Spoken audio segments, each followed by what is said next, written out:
खतरनाक अजदहा। हलब में एक मोची हाकिम बन बैठा था। उसका नाम हादिस था।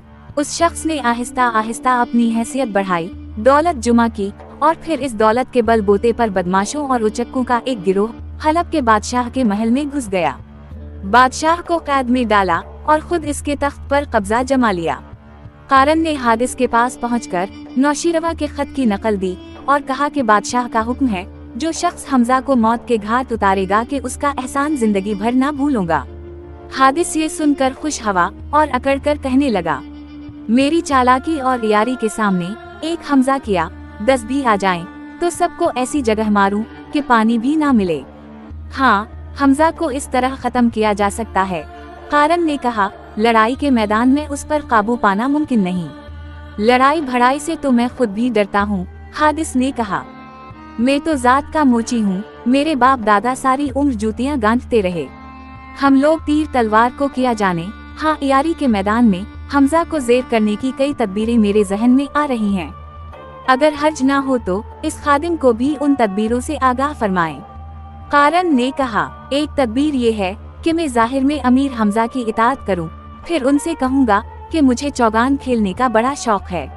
बड़े बड़े खिलाड़ियों को हरा चुका हूं, आप भी मेरे साथ खेलिए। मैदान के एक सिरे पर मैंने खासा गहरा कुआं बनवा रखा है। इस कुएं के अंदर बरछियां घड़ी हुई हैं। कुएं को नजरों से छुपाने के लिए उसके करीब झाड़ियां खड़ी कर दी हैं। अमीर हमजा से कहा जाएगा कि जो शाहसवार अपने घोड़े पर बैठकर इन झाड़ियों को फलांग जाएगा, वही बाजी जीतेगा। मुझे यकीन है कि हमजा अपने घोड़े समेत कुएं के अंदर जा गिरेगा। ये अनोखी तदबीर सुनकर कारन अश कर उठा। तीसरे दिन हादिस ने सुना कि अमीर हमजा का लश्कर आन पहुंचा। इस मकार ने फौरन अमीर हमजा की खिदमत में चंद बेशकीमत तोहफे रवाना किए और पैगाम भेजवाया कि मैं आपकी इताअत कबूल करता हूँ। अगले रोज वो खुद अमीर हमजा की खिदमत में हाजिर हवा और ऐसी खुश अखलाकी और फरमा बरदारी से पेश आया कि अमीर खुश हो गए। हादिस ने हाथ बांधकर अर्ज की, हुजूर, अगर गुलाम की दरखास्त कबूल हो तो शहर में तशरीफ ले चलिए। लोग आपकी जियारत के लिए बेचैन हैं। अमीर हमजा अपने दोस्तों समेत हलब में दाखिल हुए। देखा कि शहर दुल्हन की तरह सजा हुआ है। जा बजा मेहराबें और आराइशी दरवाजे बनाए गए हैं और गलियों और बाजारों में लोगों का हुजूम है। अमीर हमजा की सवारी पर फूलों की बारिश की गई और फौजी सिपाहियों ने तरह तरह के करतबों और खेल तमाशों का मुजाहिरा किया। हादिस ने अपने महल में अमीर हमजा की अजीम उश्शान दावत की। कसम कसम के खाने पकुए गए। आदि पहलवान ने देगे साफ कर दें और फिर भी भूखा रह जाने की शिकायत करता नजर आया। आखिर हादिस ने उसे खुश करने के लिए एक बड़े ऊंट को ज़बा करा के बनवाया और आदि को उसके सामने बिठा दिया। आदि ने एक लंबा सा चाकू संभाला और ऊंट को उधेड़ अधेड़ कर हड़प करने लगा। इस इंसानी देव का तमाशा देखने के लिए हजारों लोग जुमा हो गए और उन पर हैबत तारी हो गई। हादिस दिल ही दिल में लरज रहा था कि ये आदमी है या कोई जिन। ऐसा मालूम होता है कि अगर ये शख्स चंद दिन और यहाँ रहा तो शहर के सब आदमी भूखे मर जाएंगे। हादिस ने 3 दिन तक अमीर हमजा की ज़याफत की और दिल खोल कर रुपया खर्च किया। अमीर इसकी मेहमान नवाजी से बेहद खुश थे और इन्होंने उसको अपना भाई बना लिया था। लेकिन ये मूजी इन्हें मारने के लिए अंदर ही अंदर सामान तैयार कर रहा था। चौथे दिन हादिस अमीर हमजा के सामने पहुंचा और चौगान खेलने का किस्सा छेड़ दिया। इसने अपनी इस कदर तारीफें की कि अमीर हमजा जब्त ना कर सके। बोले, हादिस भाई, इतनी डेंगे मारने से फायदा क्या? गेंद मौजूद है और मैदान भी दूर नहीं। आज तुमसे 2-2 हाथ हो जाएं। ये मेरी खुशनसीबी है हुजूर वाला कि आपके साथ चौगान खेलने का मौका मिला। हादिस ने आजजी से दांत निकाल कर कहा। फिर अपने आदमियों को हुक्म दिया कि मैदान दुरुस्त किया जाए। वहाँ क्या देर थी, हादिस ने सब इंतजाम पहले ही से कर रखा था। थोड़ी देर बाद वो घोड़े पर सवार हाथ में चौगान लिए आन पहुंचा। अमीर हमजा ने भी उमरू के मशवरे से पैगंबरों के हथियार बदन पर सजाए और सियाह कतास पर सवार होकर चले। हादिस ने कहा, ए अमीर, पहले आप अपना चौगान गेंद पर लगाएं। पहल करना मेरा उसूल नहीं, तुम खेल शुरू करो। अमीर हमजा ने जवाब दिया। तब हादिस आदाब बजा लाया और गेंद लेकर चला। अमीर हमजा ने इसके पीछे घोड़ा दौड़ा और गेंद इससे छीन ली। देर तक उसी तरह भाग दौड़ होती रही। गेंद कभी हादिस के पास आ जाती और कभी अमीर हमजा के पास। आखिर हादिस ने अपना घोड़ा उस रुख पर डाल दिया जिस रुख पर वो कुआं झाड़ियों के पीछे मुंह फाड़े मौजूद था। मगर हादिस तो हल्का सा चक्कर काट कर मुड़ गया, मगर अमीर हमजा ने अपना घोड़ा रोकना मुनासिब ना समझा। अपने आगे ऊंची झाड़ियां देखकर घोड़े ने रुकना चाहा, लेकिन अमीर हमजा ने सालेह नबी का चाबुक इसकी टांग पर मारा। घोड़े ने जबरदस्त छलांग लगाई और झाड़ियों को पार कर गया, मगर इसके पिछले पांव कुएं की मुंडियर से टकराए और वो आधा कुएं के अंदर और आधा बाहर रह गया। अमीर हमजा उछलकर परे जा गिरे। हादिस ने जब अमीर हमजा को घोड़े की पीठ पर ना देखा तो उसी वक्त बगल बजाकर अपने लश्कर को इशारा कर दिया कि हमला कर दो। इसके 30,000 सिपाही आना फाना अमीर हमजा के लश्कर पर आन गिरे, लेकिन लंधूर, सुल्तान बख्त मगरिबी आदि और मकबल वफादार जैसे बहादुरों के सामने उनकी कोई पेश ना गई और चंद लम्हों के अंदर अंदर हादिस की आधी फौज खाक और खून में लथड़ चुकी थी। अमीर हमजा उछलकर जमीन पर गिर पड़े थे।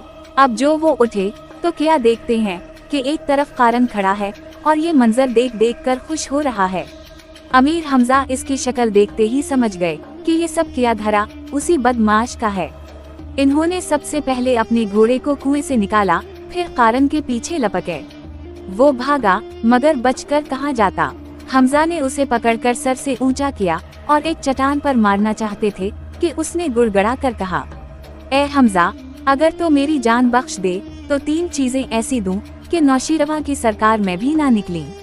बहुत अच्छा, मैंने तुझे छोड़ा, ला वो चीजें निकाल। अमीर ने कहा। कारन ने एक खंजर निकाला जिसके दस्ते पर बहुत से हीरे जुड़े हुए थे।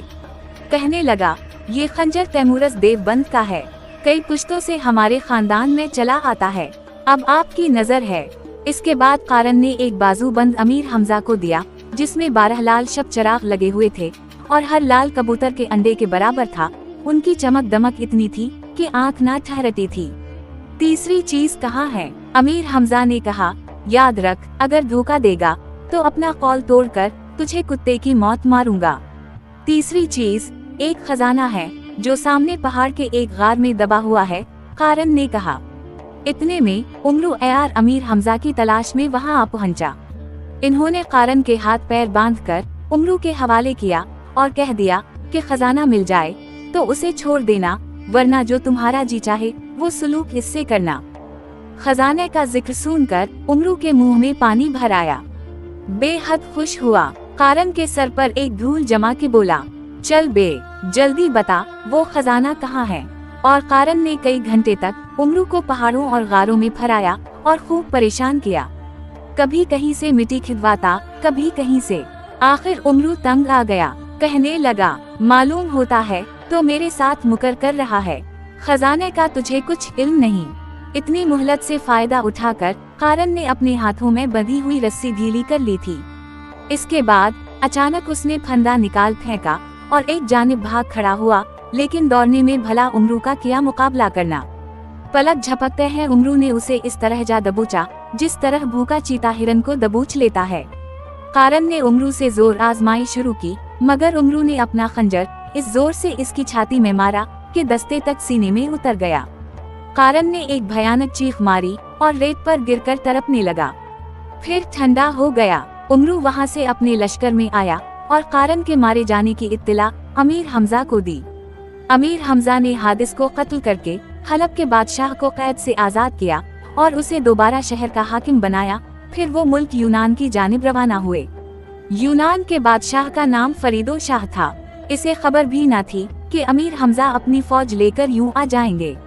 कारन को फरीदो शाह तक पहुंचने का मौका ही न मिला था, वरना वो जरूर उसे भी बहकाता। फरीदो शाह ने जब अमीर हमजा के आने की खबर सुनी तो शहर से बाहर निकलकर उनका इस्तकबाल किया और हैरान हो के कहने लगा, क्यों साहब, मुझसे ऐसा कौन सा कसूर हुआ है कि नौशीरवा ने आपको मेरे मुल्क पर चढ़ाई का हुक्म दिया?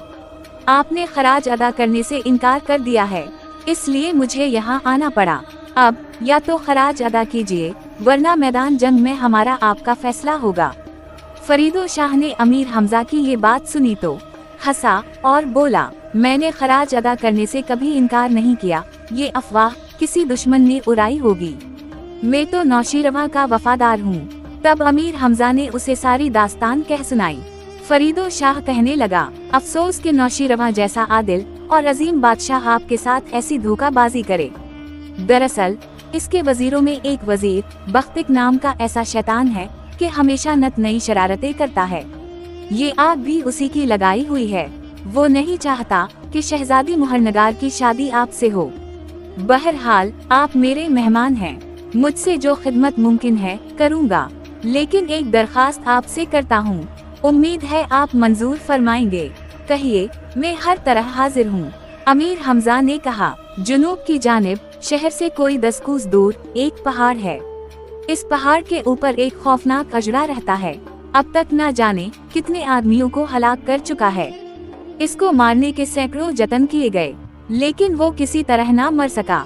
इसके मुंह से आग के शोले निकलते हैं और जो चीज भी इन शुलूं की ज़दकी में आ जाए जलकर राख हो जाती है। अगर आप इस अजदहे को मार सकें तो न सिर्फ मुझ पर बल्कि मेरी तमाम रियाया पर आपका एहसान होगा। ये सुनकर अमीर हमजा कहने लगे, फरीदो शाह तुम गम ना करो, खुदा ने चाहा तो हम तुम्हें इस बैला से निजात दिला देंगे। अगले रोज अमीर हमजा ने उमरू यार को अपने साथ लिया और पहाड़ की जानिब रवाना हुए। रास्ता निहायत दुश्वार था। जा बजा घनी झाड़ियाँ थीं, जिनमें कई कई इंच लंबे कांटे थे। जमीन पथरीली और खुश्क थी और मेलों तक पानी का नाम निशान न था। पहाड़ के इर्द गिर्द एक बड़ा सा जंगल था, जिसके दरख्त काले और झुलसे हुए थे। अमीर हमजा समझ गए कि ये दरख्त उसी अजदहे के मुंह से निकलने वाली आग से जले हैं। इन्होंने उमरू यार को एक टीले के पीछे छप जाने का इशारा किया और खुद अजदहे की तलाश में इधर उधर फिरने लगे। थोड़े फासले पर सियाह रंग का एक ऊंचा टेला सा दिखाई दिया। गौर से देखा तो यही वो मूजी अजदहा था जो कनडली मारे सो रहा था। अमीर हमजा ने अपनी कमान में तीर चढ़ाया और इसकी एक आंख का निशाना लेकर चला दिया। तीर सनसनाता हुआ अजदहे की आंख पर जाकर लगा। अजदहे ने ऊपर मुंह उठाकर इस जोर से फुनकार मारी कि आग के शोले दूर तक गए और पूरी फिजा को झुलस दिया। इन शुलों की गर्मी इतनी थी कि अमीर हमजा भी घबराकर पीछे हट गए। फिर इन्होंने एक और तीर चलाकर अजदहे की दूसरी आंख भी फोड़ दी। अब अजदहे के गुस्से की इंतहा न रही। इसके मुंह से शुलों के साथ साथ निहायत डरावनी आवाजें भी निकल रही थीं और वो इधर से उधर घूम रहा था। अमीर हमजा ने इत्मीनान से तलवार निकाली और अजदहे को कई टुकड़ों में तकसीम कर दिया। इसके बाद वापस शहर में आए और फरीदो शाह को खबर की। अजदहे के मारे जाने की खबर जिसने सुनी, खुशी से उछल पड़ा और हजारों लोग उसे देखने के लिए पहाड़ की तरफ रवाना हो गए। फरीदो शाह ने कई रोज तक अमीर हमजा को अपने यहाँ मेहमान रखा। सच तो ये है कि उसे इस अरब नौजवान से मोहब्बत हो गई थी और वो चाहता था कि कोई ऐसी सूरत निकले कि अमीर हमजा उसी के हो जाएं। सोचते सोचते इसके जहन में एक अनोखी तदबीर आई। इसने फैसला किया कि वो अपनी बेटी शहजादी मरियम की शादी अमीर हमजा से कर देगा। उसने अपने भाई को बुलाकर ये बात बताई और उसे अमीर हमजा के पास भेजा। फरीदो शाह के भाई ने जब अमीर हमजा को शहजादी मरियम ने से शादी का पैगाम दिया तो इन्होंने इनकार कर दिया और कहा कि मैं शहजादी मेहर निगार से शादी का वादा कर चुका हूँ।